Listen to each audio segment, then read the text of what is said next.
गर्दी गर्दी गर्दी.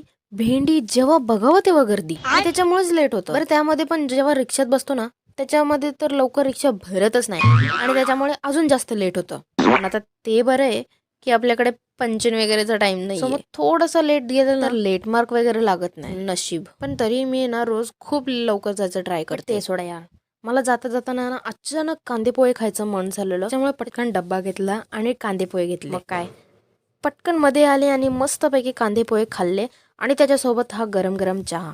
भाई कसलं भारी लागत होतं. या गरम गरम चहा प्यायच्या नादामध्ये चटका लागला, त्याचं काय, भेंडी. पटकन चहा नाश्ता केला आणि कामाला सुरुवात केली, बिकॉज काम पण तर करायचं होतं ना. दुपारी काम झाल्यानंतर टाइमपास करतच बसले होते. तेवढं टाइमपास करता करता हा कांड झाला. भाई माझा बोटच चिंबटला. मग मी तेच विचार करत बसली की भाई एक पण दिवस शांततेमध्ये जात नाहीये, नक्की चाललंय काय. पण म्हणलं आता कायच करणार या, इस बडी बडी शहर में छोटी छोटी बातें होती रहती, असं बोलून दिलं सोडून. मग तेव्हा संध्याकाळ सुद्धा झालेली आणि काम सुद्धा झालेलं. सो मग तिथून निघाले आणि स्टेशनवर आली.